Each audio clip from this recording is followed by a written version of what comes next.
En formación profesional se aprende un oficio. Es lo que te cuentan.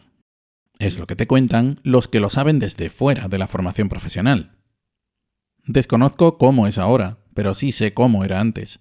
Antes de cumplir los 14 ya estaba cogiendo 2 autobuses para ir a un instituto en el que me iban a enseñar ese oficio. Había clase por la tarde, razón por la que me quedaba a comer. Aún conservo al menos un amigo de aquella época, que también se quedaba. El cambio con respecto a la etapa anterior era cuando menos notorio. Tenía el colegio a 50 metros de casa y sin tener que cruzar un simple paso de peatones con muchas horas de televisión y poco de lo que preocuparme más allá de lo evidente con esas edades. De pronto pasaba la cuarta parte del tiempo en autobuses, donde ya viví alguna experiencia que hoy sería un poco escandalosa de contar, y de los otros 3/4 con un reparto desigual, favorable al recinto del instituto y el resto en casa. Algún día contaré historias sobre esto, pero quiero contarte esta ahora. Por aquel entonces, para estudiar en la rama de electricidad y electrónica, hacía falta pasar por el taller de metal, donde estaban los torneros. Ambos, los futuros técnicos electricistas y electrónicos, tenían que conocer y saber realizar trabajos con piezas de metal. Empezamos por aprender a medir con pie de rey. Precisamente aún conservo aquel pie de rey con el que empecé. Luego a dar forma y medida a diferentes piezas de hierro. Primero con lima, desbastando con una lima triangular, esto es importante, de picado grueso, para los paganos de grano gordo, afinando con una lima plana de picado algo más fino, y por último, puliendo con una lima algo más pequeña y de picado muy suave. Algunos, por cierto, coronaban esta operación con un cuarto limado, con esta última lima a la que habían aplicado tiza, para suavizar el limado aún más y dejar la pieza como la armadura del Mandaloriano. También aprendimos a cortar, taladrar, roscar y todas esas operaciones que te pueden hacer falta o no al trabajar con metal. El taller de metal estaba regentado por Don Maurilio. Ya sé que el nombre es curioso, pero se te pasaba enseguida. Y digo esto porque Don Maurilio era un maestro de taller de los de antes. No te daba tiempo, con 13 o 14 años, a sonreír al escuchar su nombre, por extraño que pudiera parecerte, porque a nada que te viera dejando la tarea, y siempre te veía, te lo encontrabas al lado con sus gruesas gafas. La tarea de limado, sobre todo la de desbaste, requería un gasto calórico curioso, y de vez en cuando había que parar para tomar aire. Si te veía parado, podían pasar 2 cosas. Antes hago un inciso. Si te parece inadecuado el comportamiento que voy a describir, te recuerdo que hablamos de 1989-90, que éramos adolescentes con un alto nivel de hormonas y armas mortales en la mano, lejos de casa y con ganas de cachondeo. Don Maurilio, como decía, si te veía parado, te daba un pellizco porque te había visto. Y no valían excusas. A continuación, te pedía la pieza en la que estabas trabajando y comprobaba si los planos estaban bien conseguidos, alineados, si las medidas eran las correctas o los esfuerzos iban al menos por buen camino. Y a continuación sacaba un codo y te daba unos toquecitos donde te alcanzara, porque o él era muy bajito para mi yo de 14 años o éramos una generación desmesuradamente grande.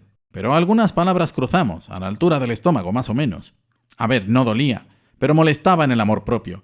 Y no engañemos a nadie, cuando llegaba ese codo sabías por qué. Si la pieza iba por mal camino, te reñía por tu falta de esfuerzo. Por supuesto, delante de todo el mundo. Y tras un momento de atención grupal, una mirada panorámica del maestro de taller, y de golpe todas las cabezas vuelta a mirar abajo y vuelta al estruendo del limado. Si la pieza iba por buen camino, es decir, si cumplía las condiciones exigidas o estaba cerca de ellas, te llevabas el regalito por listo. Y es que don Maurilio te pedía la lima triangular de picado grueso y colocándola con una de las aristas hacia abajo, te marcaba con fuerza un plano de la pieza, lo que generaba un surco. Y ahora te tocaba igualar todo el plano con dicho surco. La asignatura de metal para electricidad y electrónica era una más del ciclo de FP de grado 1, y justo cuando terminé dicho ciclo dejó de impartirse, por lo que los siguientes alumnos de estas ramas ya no tuvieron que aprender a tratar con metales en el taller. Recuerdo que esas horas de taller tenían lugar los lunes por la tarde, un día especialmente oscuro en invierno. El taller estaba en la planta baja, tenía el techo muy alto y la verdad es que no había mucha luz artificial.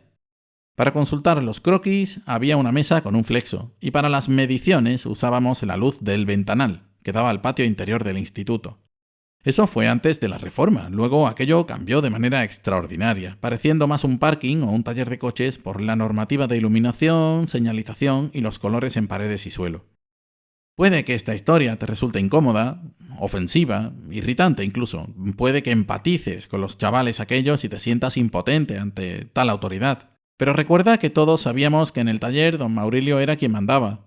Los chavales son chavales, y por mucho que les expliques en un libro, o de buenas maneras, que se pueden desollar una mano limando, cortarse con el serrucho, o tener un desagradable accidente con el taladro de columna, o hay una autoridad, o los accidentes acaban ocurriendo. Aparte de lo típico, chavales tirando la lima de acero templado al suelo, sin saber que salta en pedazos y que se pueden clavar donde menos esperan. Entre adultos no es tan así, porque tienen experiencia y supuestamente cumples las normas. Y aún así, creo recordar que durante los 2 años que estuve asistiendo a este taller no hubo grandes historias en este sentido. Algunas ampollas, rozaduras y cosas así, pero no accidentes que reseñar. Cuando lo hacías bien y te portabas adecuadamente, incluso años después, y eso pude experimentarlo de primera mano, don Maurilio te dedicaba palabras amables como "este es de los que aprendió conmigo" y cosas así.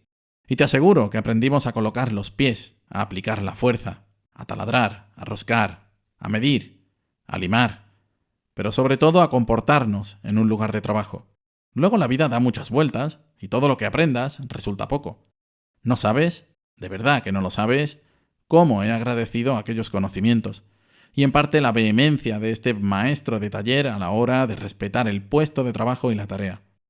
Como puedes extraer de esta cápsula, aprender un oficio en formación profesional es solo la cáscara. Se aprenden otras cuestiones quizá más importantes, que solo se pueden valorar con el tiempo. Si escuchas esto por la mañana, buenos días y buen trabajo.